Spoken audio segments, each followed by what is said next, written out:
प्रश्न, भारत की संस्कृति में विविधता में एकता से क्या आशय है? स्पष्ट कीजिए। उत्तर, भारत की संस्कृति में विविधता।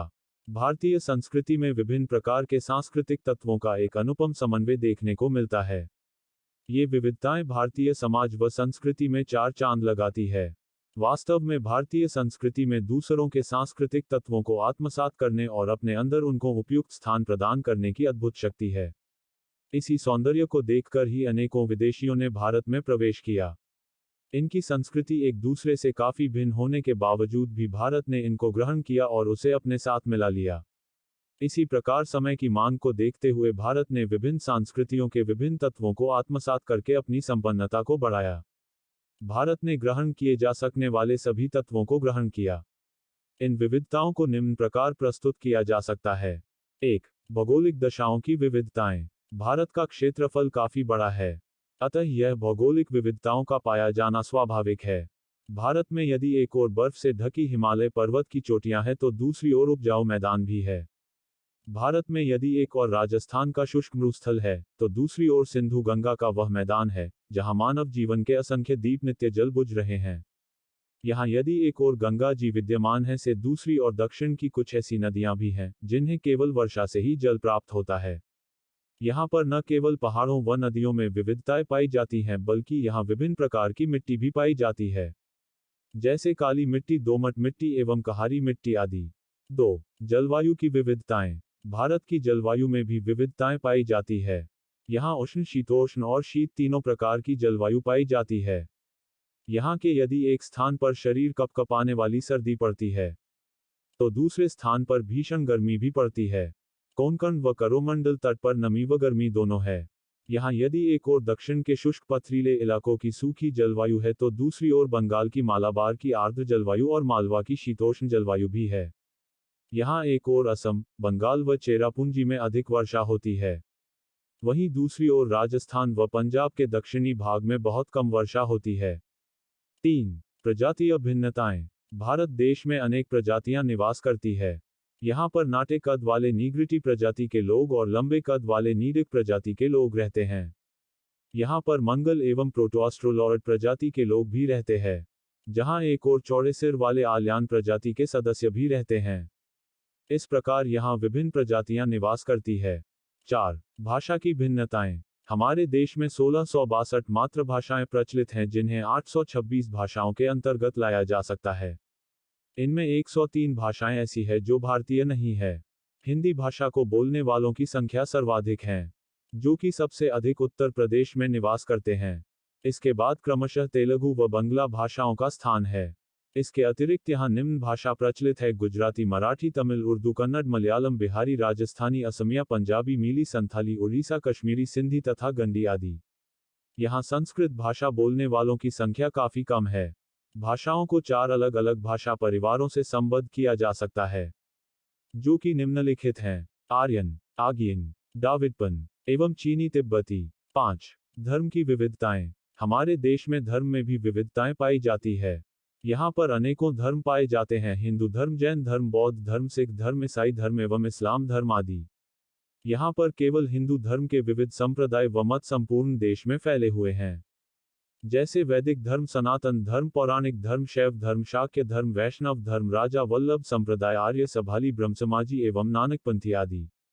इनमें से कुछ धर्म में साकार ईश्वर की तथा कुछ में निराकार ईश्वर की पूजा होती है।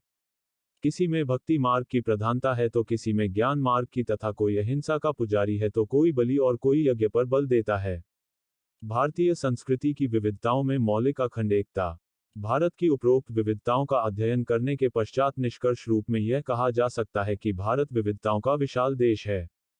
यद्यपि भारत में विभिन्न जातियां निवास करती हैं जिनकी अपनी भाषा, रहन सहन, रीति रिवाज, धर्म और आदर्श एक दूसरे से भिन्न है, लेकिन भारतीय समाज व जनजीवन का गहरा अध्ययन करने पर इस बात का पता चलता है कि इन विविधताओं के पीछे आधारभूत अखंड मौलिक एकता भी भारतीय समाज में संस्कृति की अपनी एक विशिष्ट विशेषता है। इसे निम्न प्रकार स्पष्ट किया जाता है: 1. भौगोलिक एकता। भौगोलिक दृष्टि से भारत को कई भागों में विभक्त किया जा सकता है। इस विशाल देश के अंदर न तो ऐसे पर्वत है और न हो ऐसी नदियां व वन है जिनको पार न किया जा सकता है। इस प्रकार भारत एक संपूर्ण भौगोलिक इकाई है। इसके साथ ही उत्तर में हिमालय की विशाल पर्वतमाला तथा दक्षिण समुद्र ने भारत में एक विशेष प्रकार की ऋतु पद्धति बना दी है। जो जल भाप बनकर ऊपर उठता है यह बर्फ की चोटियों में जम जाता है, फिर गर्मी पाकर यही बर्फ पानी के रूप में नदियों और समुद्र में बहता है, हिमालय और समुद्र में बहता है। सनातन काल से हिमालय और समुद्र के मध्य आदान प्रदान करने का क्रम निरंतर रूप से चल रहा है। यहाँ तक निश्चित क्रम के अनुसार ऋतुएं आती जाती है। इस प्रकार स्पष्ट रूप से कहा जा सकता है कि भारत में पूर्ण भौगोलिक एकता विद्यमान है। 2. धार्मिक एकता। भारत की एकता और अखंडता भारतीयों के धार्मिक विश्वासों और कृत्यों में स्पष्ट रूप से देखने को मिलती है। वैसे तो यहाँ पर अनेक धर्म व संप्रदाय है, किंतु गहराई से देखने पर यह पता चलता है कि वे सभी समान दार्शनिक व नैतिक सिद्धांतों पर आधारित है।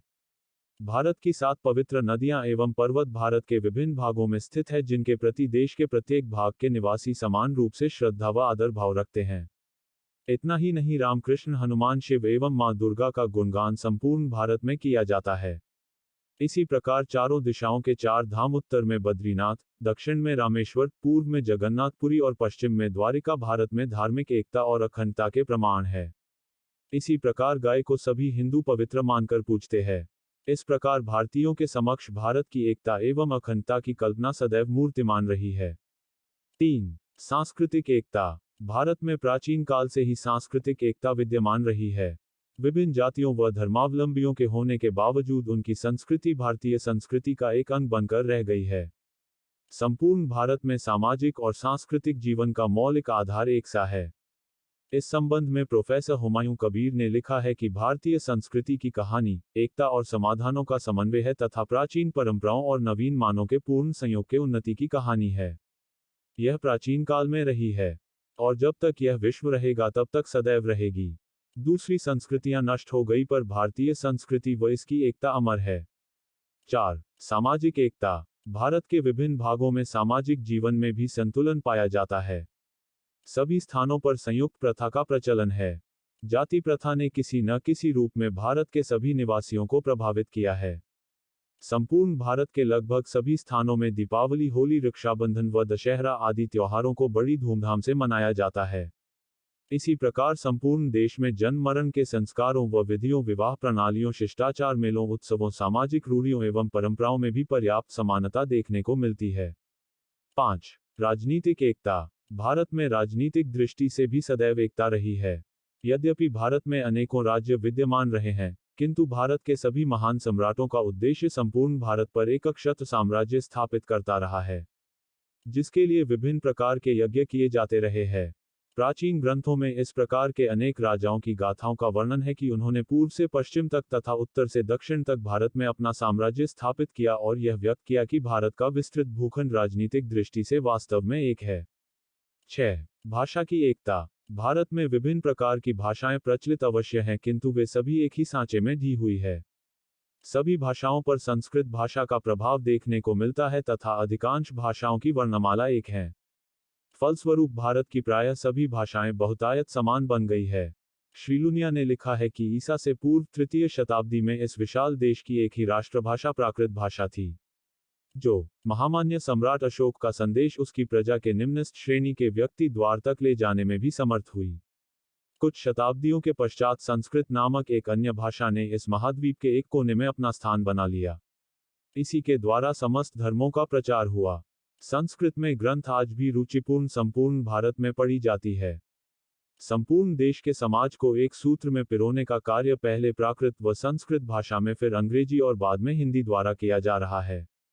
भाषा की एकता की इस निरंतरता को कदापि खंडित नहीं किया जा सकता है। 7. भारत के निवासियों की एकता। यद्यपि भारत में अनेकों जातियां व प्रजातियां निवास करती है, इनमें कुछ बाहरी प्रजातियां भी है, किंतु ये आज हिंदुओं में इतना मिल चुकी है कि उनका पृथक अस्तित्व लगभग समाप्त हो चुका है। इसके अतिरिक्त बहुसंख्यक हिंदू, ईसाई और मुसलमान में काफी समानता पाई जाती है।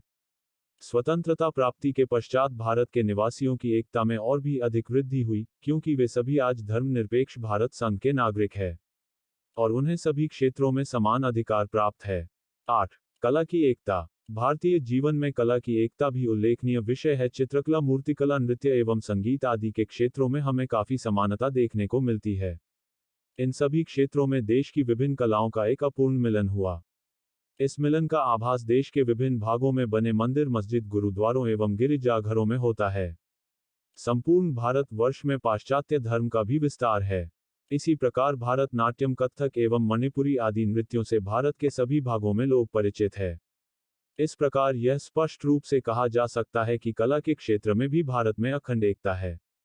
उपरोक्त विवेचन के आधार पर यह निष्कर्ष निकलता है कि भारत में अनेकों विविधताएं होने के बावजूद यहाँ मौलिक रूप से अखंडता है। प्रस्तुति समापन। आपका धन्यवाद। Disclaimer: This notes has been made after a lot of research, yet the accuracy of the answers may vary. The author assumes no responsibility or liability for any errors or omissions in the content of this notes.